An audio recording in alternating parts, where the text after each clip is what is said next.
Hello and welcome back. So, now that we have looked at the different pedestrian levels of service and how to develop them using flow models, let us introduce you to a new measure or a different other types of pedestrian level of service as determined by the Indo-HCM.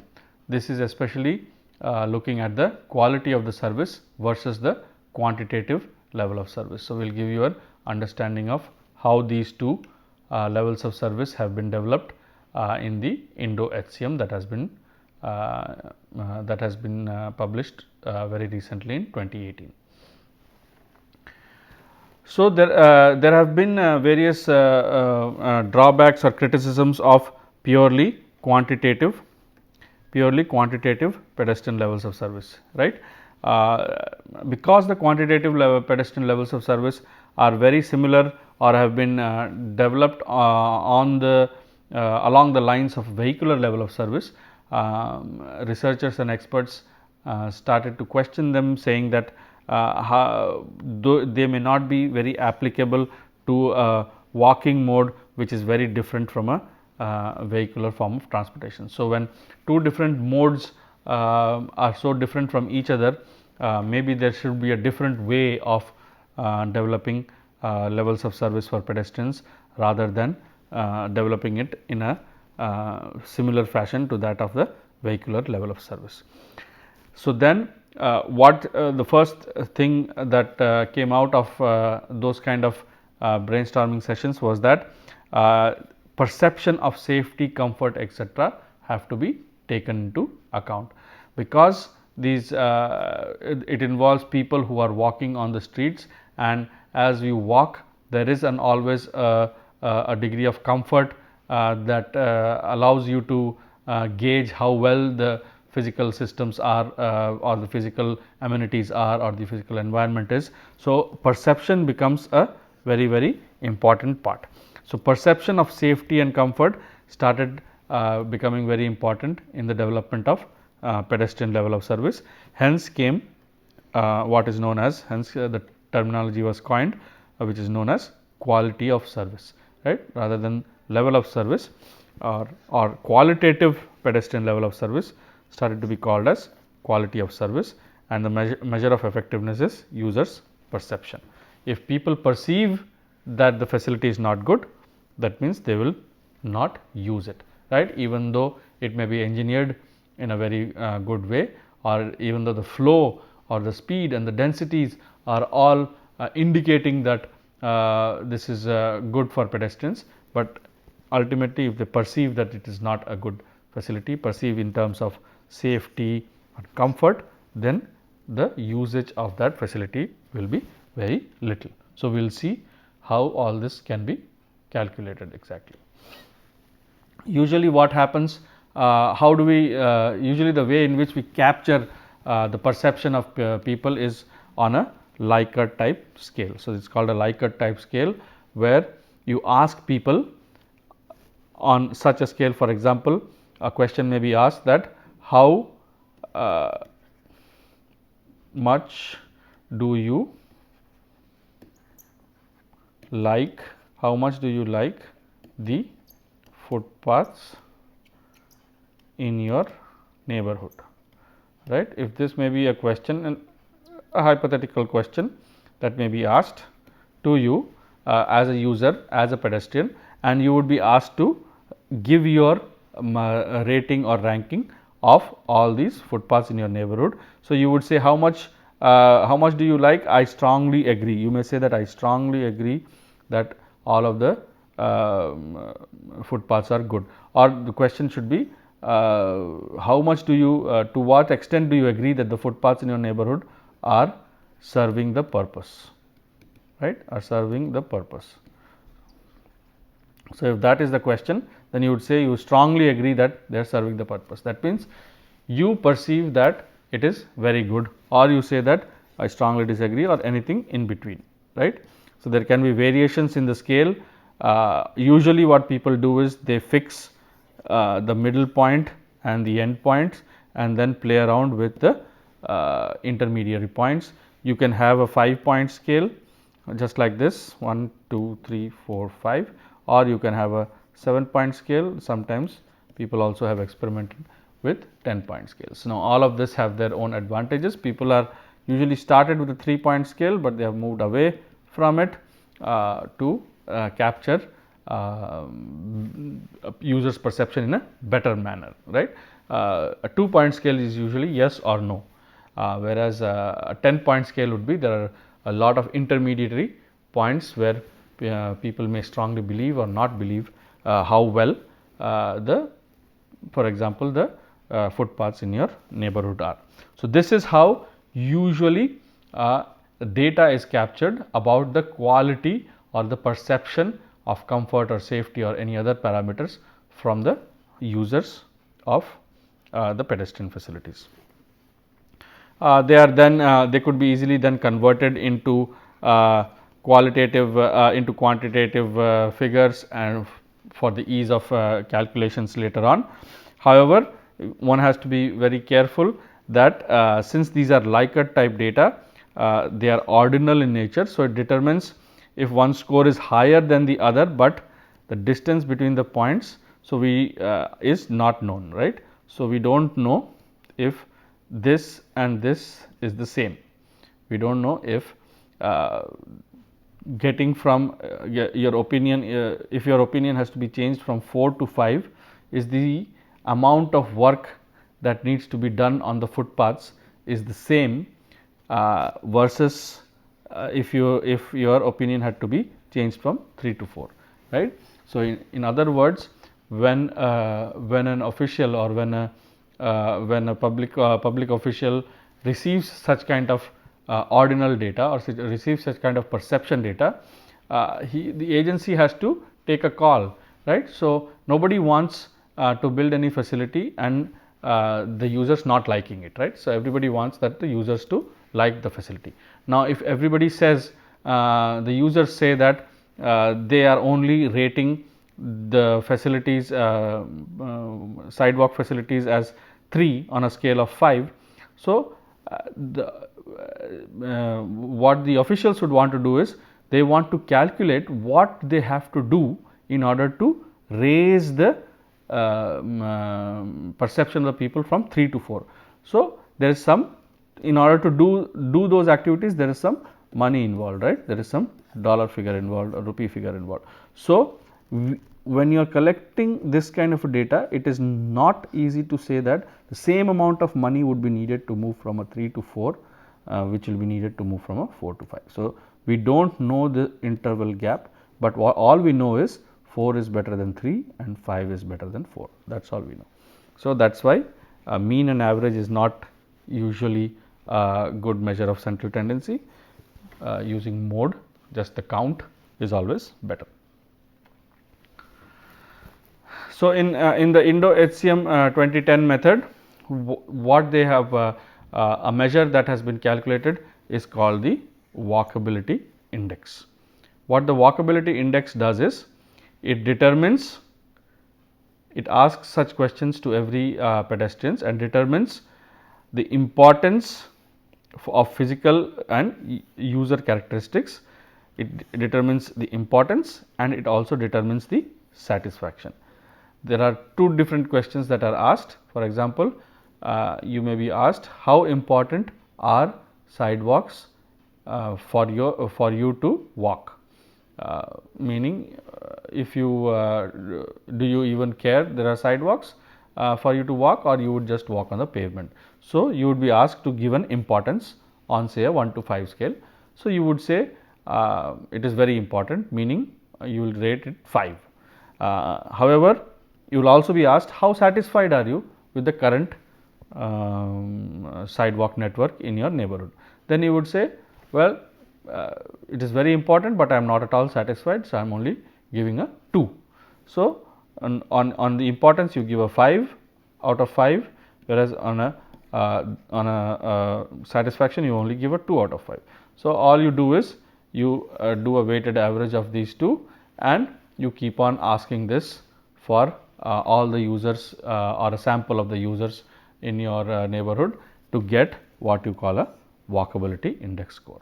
Now, this may be I just gave you an example of one question, but this could be done for different questions as well.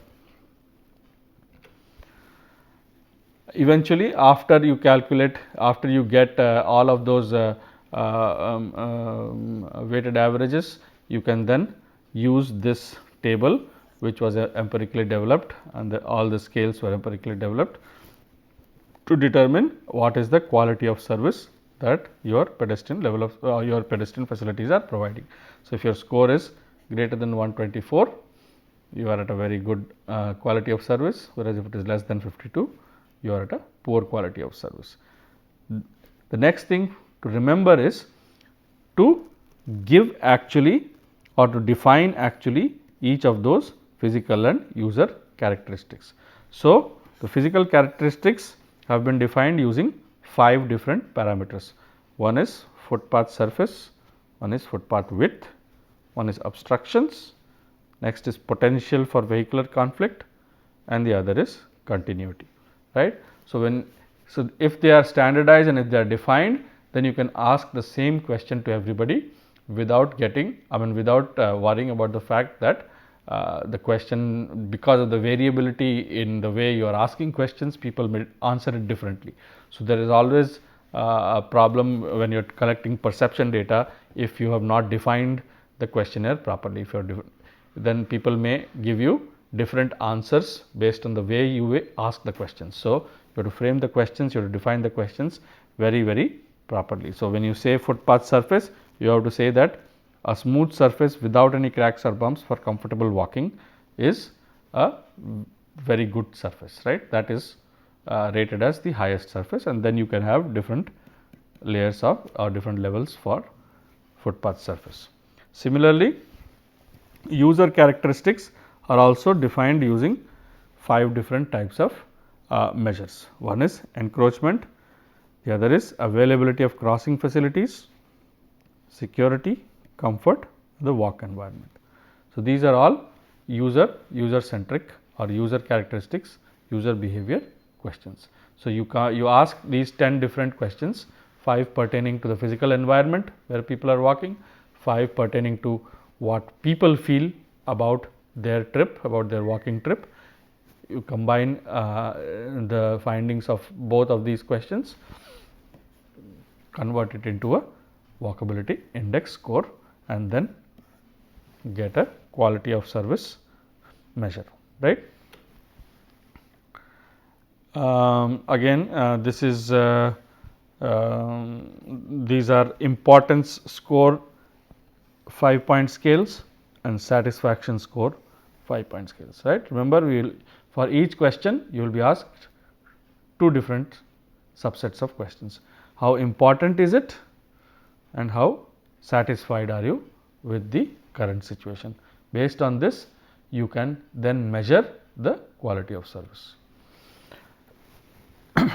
Like I just said, so footpath surface, once you have defined, let us go back. So, once you have defined footpath surface as a smooth surface without any crack for comfortable walking, so then that kind of qualitative definition has to be broken down into 5 different levels, right. So, the excellent level will be even surface with no cracks or bumps and tessile flooring, right, whereas poor would be no raised footpath at all. Satisfactory would be bad condition, lots of bumps and cracks, whereas good would be moderate quality with few bumps and cracks. So, these again remember, these are qualitative aspects, right. We are looking at quality of service. So, when you ask somebody about their perception, if you start asking numbers, then they may not be able to give you a good or a right answer that will help you understand the perception of the viewer. So, when you are asking to rate somebody how good the footpath surface is, you have to, yes, you have to divide them up into these 5 distinctly, but you also have to have a very reasonable or qualitative way of telling the or asking the person what you want to know. If you ask, for example, when you are asking a person how good a footpath surface is, and say that is it reasonable, is it of reasonable quality, walking is comfortable, they may be able to relate, yes, I do not have any difficulty in walking, so maybe I will rate it very good. Or if you say that, well, was not there any footpath at all, they said no, there is no footpath at all, then you would say if there is no footpath at all, there is no question of a footpath surface, so then you would rate it as poor, right. So, this is how you have to come up with scales for different parameters. Width, you can have a quantitative scale and you can actually measure it, you do not have to qualitatively ask anybody. Obstructions, again has to be qualitative scale. Potential for vehicular conflict, qualitative. Continuity, some kind of qualitative and quantitative mixed. So, once you know all of this, again these are user characteristics similarly defined for different scales, you can then go about and collect the data. So, let us give you an example of how we have used it in Indo-HCM. Say a footpath of width 2 meter in a residential area is to be redesigned and improved by giving importance to perception of pedestrians in terms of satisfaction and their importance on various qualitative footpath attributes, right. So, a footpath was already laid, but when it was laid, users perception was not taken into account. So, now they want to redesign it taking users perception into account. So, the following are the mean importance and satisfaction ratings from 200 respondents accordingly. So, what they found out was all these A1 to A10 are the questions that we have already looked at, we have already introduced you to, and the mean ratings have been found out to be these.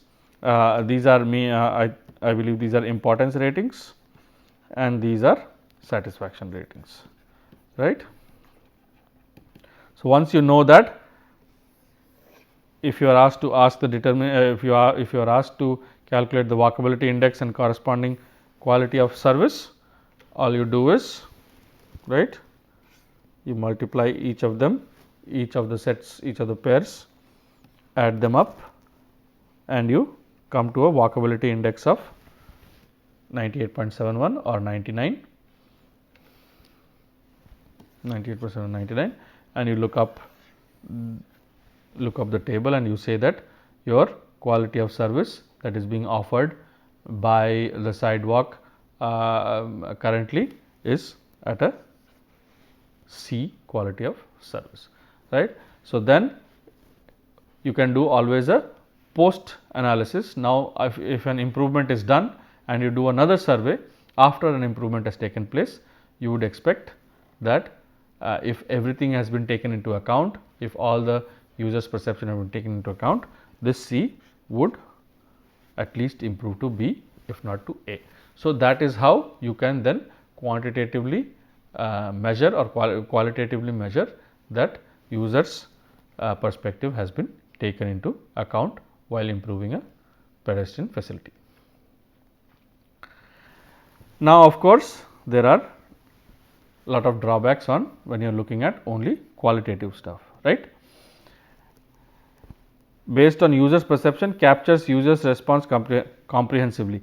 Although people do agree that if you only look at quantitative aspects and do not take people's perspective, it will not comprehensively look at the scenario. However, the only source of analysis, if qualitative analysis is the only source, then they may be prone to inaccuracy, reasons being people are always not willing to or not answering the questions in a very proper manner. Maybe they are impatient, maybe they just want to get over with it. So, they always we have a tendency, if you are asked to rate anything from 1 to 5, we always try to stick to the center, right. We always try to tick 3 on a 1 to 5 scale most of the time. So, you are not able to get a proper answer, maybe the questions are confusing.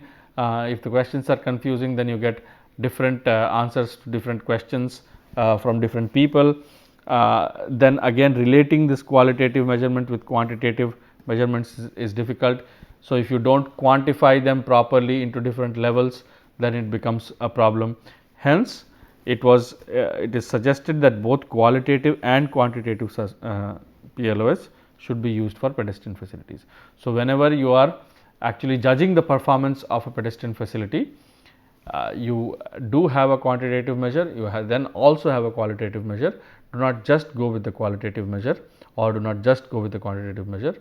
Combine both of them and then take a call based on the existing conditions, right. So, again, if on a footpath, looking at a next example, on a footpath on an undivided bidirectional road with width 3 meter around a terminal area, based on a field survey, the flow rate is found to be 1100 pedestrians per 15 minutes. The footpath facility is bordered on the curb on both sides, bordered by curb on both sides, and the importance satisfaction is given based on a questionnaire survey that was done. So, determine the PLOS and QoS of the existing footpath, right. So, QoS would be the qualitative one, whereas PLOS would be the quantitative one, and that would be based on the flow parameters, which we have already explained in the previous set of slides in the previous lecture, how to determine the quantitative level of service or PLOS, and we have already looked at QoS. So, let us see if you combine these two, what do you get, same answers, similar answers or not, all right. So, let us start. So, in determining the quantitative PLOS, you remember you had to follow 6 steps, which were already shown to you in the previous lecture. You identify the sidewalk based on land use. So, here your land use is a terminal land use.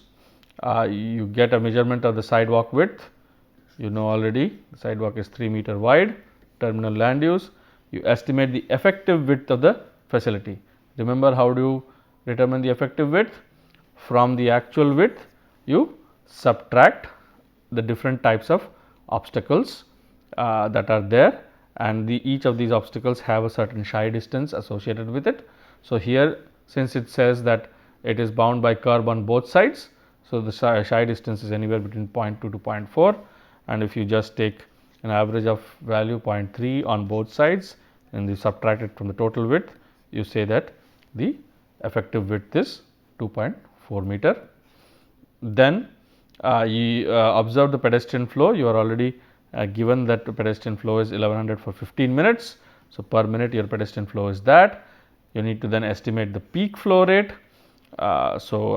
Peak flow rate is nothing but you observe, you divide it by 2.4 and you will get your peak flow rate, right, because 2.4 is the effective width. So, if you divide it by peak flow rate, remember, is pedestrian per meter per minute. So, this for 2.4 meters, if you want it per meter divided by that. So, this is your flow rate. Now, you know your flow rate, and remember, you remember this chart that gives you the quantitative PLOS for each of the land uses. Now, you know that the land use is a terminal land use and your flow rate falls between this. So, as per the Indo HCM, your level of service is C. So, now you know that the quantitative level of service based on the flow rate and the effective width is level of service C. At the same time, you have already done a questionnaire survey and you have gotten the satisfaction and importance score, importance and satisfaction score to determine the QoS, quality of service. So, you have all of these individual scores. Again, you develop a walkability index WI and you get it as 32.42 or 33. Based on 33, you know the table and you see that it is less than 52. So, now you see that the quality of service provided by the footpath that you have is E. So, here you have two conflicting answers, right. When it comes to a quantitative pedestrian level of service, you are getting a C, whereas when you are getting a qualitative quality of service, it is coming out to be E. So, what this does is, if you had only developed this using engineering principles, then you would have thought that, well, C is the optimal level of service to have. So, this is the footpath is perfect. However, if you now, since you had already collected a qualitative survey and done a qualitative survey, you have said that you can now assess that this sort of a pedestrian footpath will be detested by users, right. So, now by doing that, you can understand that there is something has to be changed, something has to be improved in order for it to be liked by all users. Therefore, interventions that will help improve the quality of service has to be carried out, so that you get a balance between the quantitative level of service and the qualitative level of service. So, you see, through this example, I hope it is clear that if you only calculate the pedestrian level of service quantitatively, you may get a different picture, whereas if you only calculate the quality of service QoS or the walkability through the walkability index, you may get a different answer. So, it is always good to combine these two, because pedestrians' perceptions are very strong and have to be taken into account, rather than only looking at it from the point of view of engineering design. So, again, these are some of the references for you for further reading. So, in conclusion, I hope you have now understood how pedestrian level of service are different from vehicular level of service, and hence a qualitative aspect of it also has to be taken into account, rather than only the quantitative aspect, but at the same time qualitative levels of service have their own shortcomings. So, a balance has to be developed between a qualitative and a quantitative level of service, and we have given you examples of different measures of effectiveness that can be used to develop these qualitative and quantitative levels of service. Thank you very much.